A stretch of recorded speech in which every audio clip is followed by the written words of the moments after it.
E aí pessoal, tudo beleza? O que é que vocês acham de falarmos um pouquinho sobre a acumulação de cargos e funções públicas?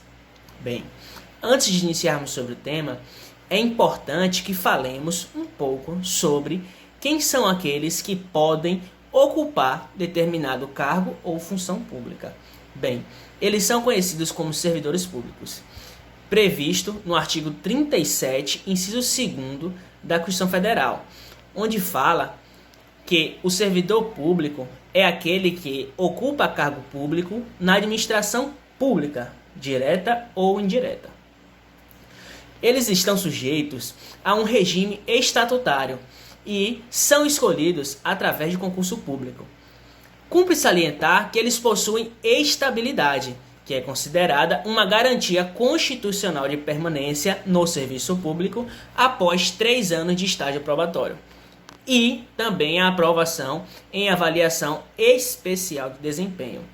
Os empregados públicos, também previsto no artigo 37, somente que agora no inciso 5º, ele explana que são aqueles que ocupam emprego público e são selecionados mediante concurso público. Entretanto, são regidos pela CLT, que é justamente a consolidação das leis trabalhistas, e estão localizados na administração pública indireta, especialmente nas empresas públicas e sociedades de economia mista.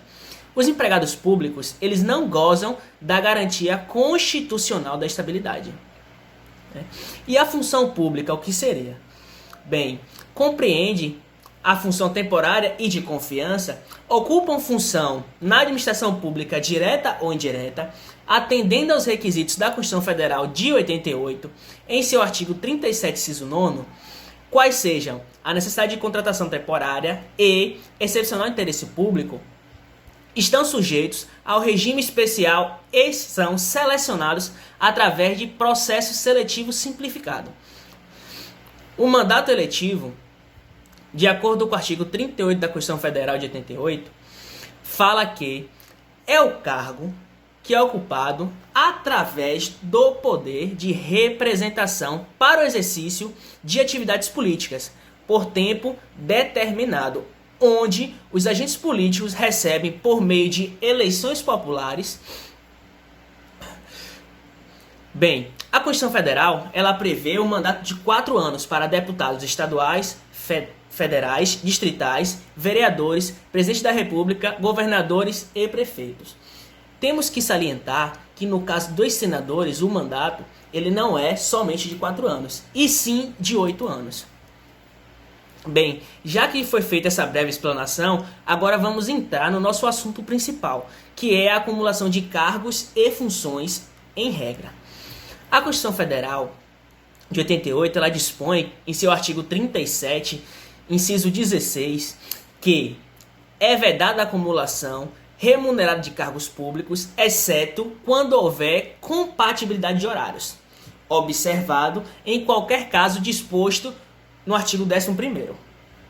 A de 2 cargos professores, a de 1 cargo de professor com outro, técnico ou científico, a de 2 cargos por empregos privativos de profissional de saúde com profissões regulamentadas, né? E quanto a isso, vale trazer algumas observações, né? É possível ainda, no artigo 95, inciso 1º, a acumulação de cargo do juiz com o magistério. O artigo 128 fala que o Ministério Público também é permitido a acumulação do cargo com o de magistério. No artigo 142, inciso 2º, salienta que o policial militar, ou melhor, o militar poderá acumular cargo público se for da área de saúde. Somente da área de saúde. Bem, segundo o entendimento do STF, foi reconhecido que o teto salarial ele é aplicado de maneira isolada para cada cargo ou função. Ou seja, não somos subsídios para calcular se a remuneração está dentro do teto, e sim um teto para cada cargo. No mandato eletivo, o artigo 38 da Constituição Federal, ele dispõe que o mandato sendo federal, estadual ou distrital, o agente público ele deve ser afastado do cargo.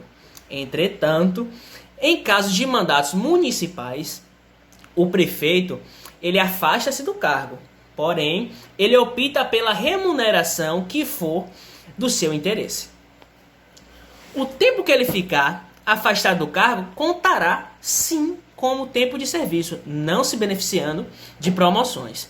No que tange aos vereadores, havendo compatibilidade de horário, ele poderá exercer as duas atividades, sendo então remunerado pelas duas. Se não houver compatibilidade, ele será afastado do cargo e poderá escolher a remuneração que lhe for conveniente.